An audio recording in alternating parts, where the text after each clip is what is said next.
My dinner isn't ready yet. If you're neglecting the housework, we're getting a divorce, you know? I wonder who he thinks allows him to have meals to eat. Understood. In that case, shall we get a divorce? What? I, having given up on my husband, decided to leave this house. Help me. Why should I? We're no longer related, right? My name is Karen. I'm a 34-year-old office worker. It's been a year since I married Shane. Normally, one would enjoy a happy newlywed life, but my case was different. To be honest, my relationship with my husband isn't very good. The root cause lies in his character. Before marriage, I overlooked it, but he is a typical domineering husband. Quite controlling. Hey, where's the food? When will it be ready? I just got home as well. If you got home earlier, you could have prepared something. What? Are you talking nonsense? Don't you know I've been working hard and just got home? I was at work too. Your job is nothing serious, I bet. I think I earn more than you do, boasting about your earnings. You're really a narrow-minded woman. I play an important role at my company. I'll surpass your income soon. Sure, I hope that's true. What, you doubt it? Such audacity for a wife. My husband reacts to every word I say, trying to control me. Fine, I'll set a curfew for you. A curfew? I was surprised by his sudden declaration. We're not children to have a curfew. I'm serious. Be home by 7 p.m. Don't say such absurd things. I might work late because of overtime. No matter how much I protested, my husband wouldn't listen. Quiet? I'm serious. Make sure you adhere to it. A promise is something that is established with the consent of both parties. What my husband was doing was merely coercion. I considered it nothing but a threat from him. A few days later, I came home past 8 p.m. due to work, only to face an unbelievable situation. What? What do you mean? As I tried to unlock the front door, I noticed the chain was on. I panicked and pressed the intercom. Yes? I heard my husband's voice. What is the meaning of this? What do you mean? We decided the curfew is at 7 p.m., right? Huh? You were serious? Of course. I'm always serious, I told you. He says that with such confidence, but his behaviors are childish. I really want him to stop. Stop the nonsense and just open the door. No way. You always get too full of yourself. Full of myself? What are you talking about? I'm saying you always act so conceited when you think you're in a position of advantage. In the end, my husband truly refused to let me into the house. I was deeply shaken by the change in him, wondering why he had become so different from the man he used to be. Our meeting was at a social mixer. At that time, my husband, a successful businessman working for a top company, was very keen on winning me over. He was stable in his career and financially stable, so I decided to respond to his advances. He was polite and respectful, and that didn't change when we started dating. That's why I thought he was a kind and wonderful man, and I was truly happy when he proposed to me. Karen, I vow to make you happy with these hands of mine, so trust me and let's walk into the future together. Yes, thank you. Let's continue to support each other. I believed that marrying him would undoubtedly lead to happiness. But once we were married, it was quite different from what I had imagined. My husband turned out to be selfish, arrogant, and had a tendency for verbal abuse. Not only that, but about half a year after our marriage, he quit his job. You quit your job? Why?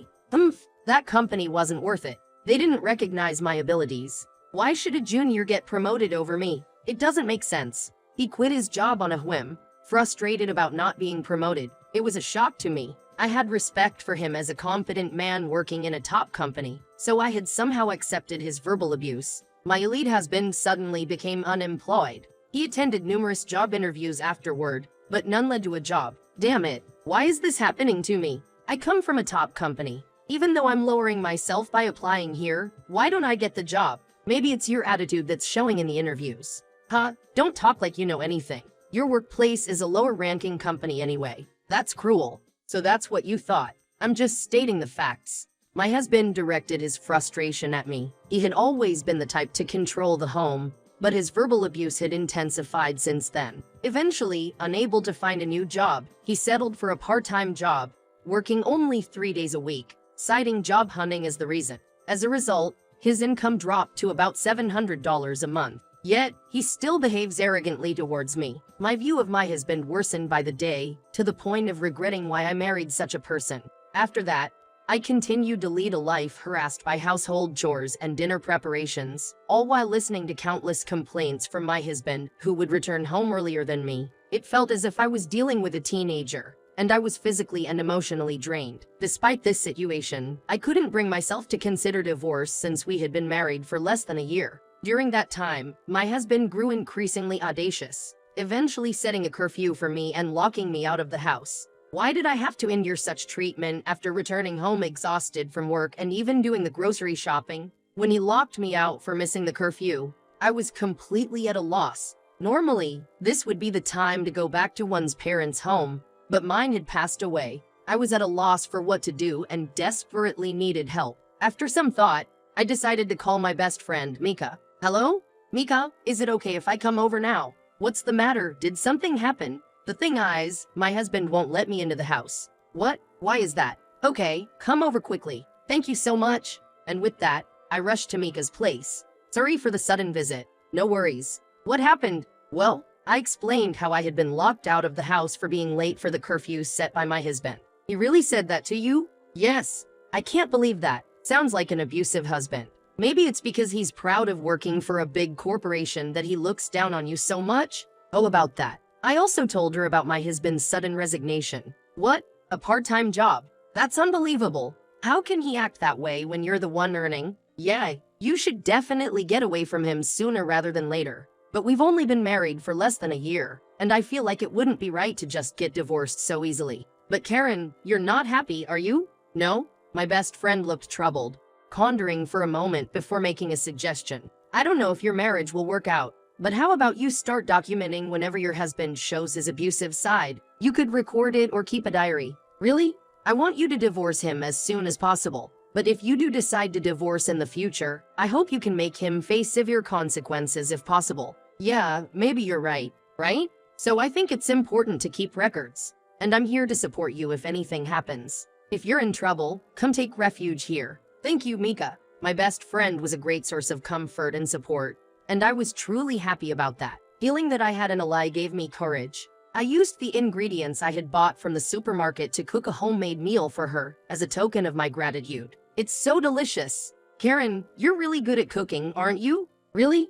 It's been a while since someone complimented my cooking, so I'm really happy. Reuniting with my best friend after a long time lifted my spirits. After leaving Mika's house, I sent a message of apology to my husband, and after obtaining his forgiveness, I returned home. Have you truly reflected on your actions? Yes, I was wrong. I'm sorry. When I apologized with my head bowed, my husband looked pleased. As long as you understand, that's fine. Be careful next time. From then on, I tried my best to comply with my husband's wishes. Even so, when he was in a bad mood, he easily resorted to insults. My husband repeated words that belittled and looked down on me. Each time it hurt, I recorded it, gathering evidence for when I reached my limit of endurance. My husband was still unemployed, merely continuing with part-time work. In fact, it seemed like he wasn't even trying to find a job anymore. He had probably given up in his heart. I was managing to support both of us on my income, and I took care of all the household chores.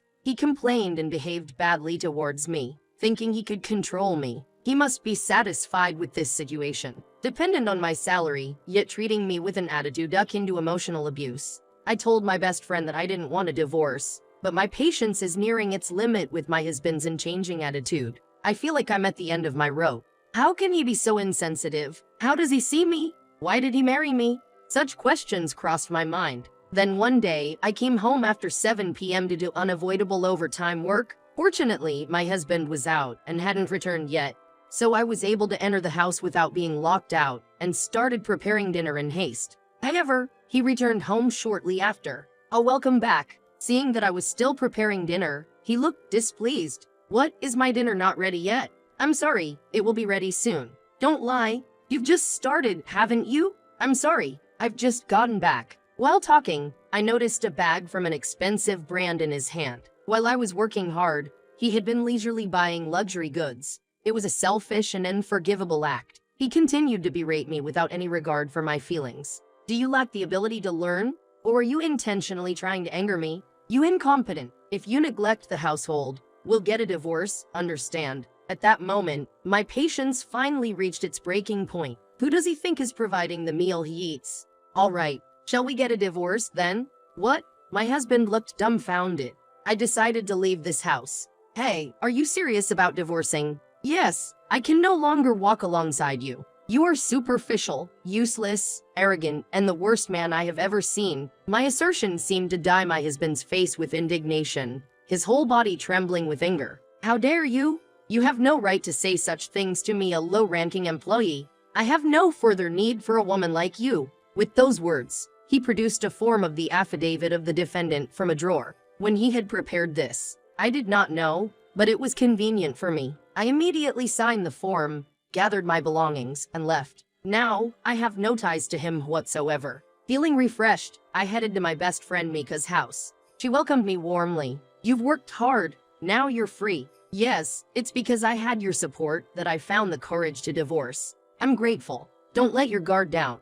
It's not over yet. He has to face the consequences. Absolutely. Thoroughly. I hired a lawyer and filed a lawsuit against my ex-husband for moral harassment. He seemed quite flustered, apparently not anticipating a trial. Why me? And don't mess around. He raged, it seemed. I was glad to have left everything to my lawyer. Thanks to that, I didn't have to face his words directly. My lawyer calmly laid out the facts and presented evidence, and eventually, he seemed to give up resisting. My ex-husband had been telling his parents that the divorce was my fault, but the lawsuit prompted them to press for the truth. After confessing everything, they were appalled and decided to disown him. Now, having lost his support system, my ex-husband faced the challenge of how to live on his own. He continued to live in an expensive flat he had always wanted to live in since he was employed. Even after he quit his job, I had been transferring money to his account to pay the rent. Now divorced, he had to figure out how to manage living expenses and rent, as well as pay me compensation for his abusive behavior.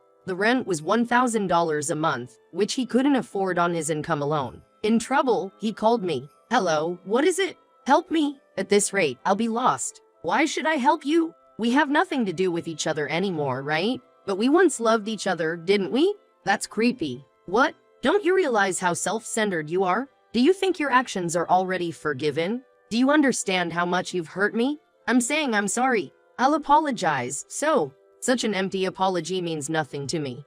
When I apologize, you get all self-righteous. That's how quickly the truth comes out. You despise me, don't you? Just so you know, my salary has increased. I'm earning more than you did as a full-time employee. What? You used to belittle me for being low rank, but it turns out you were the lower rank. The fact that you're content with a part-time job and haven't found re-employment shows your powerlessness. No way. My ex-husband was devastated to learn that he was inferior to me, whom he had looked down upon. There's nothing more to say. If you contact me again, I'll report you to the police. Hey, wait. I declared as much, ignoring my husband's words and ending the call. I had already added his number to the block list. There would be no further involvement with him. I later heard about my ex-husband's whereabouts from my former in-laws. It seems he resolved his unpaid rent with a loan and vacated his apartment. He's now working full-time and living in a cheaper place. The alimony payments to me have continued without interruption. It appears he's working hard with a renewed spirit.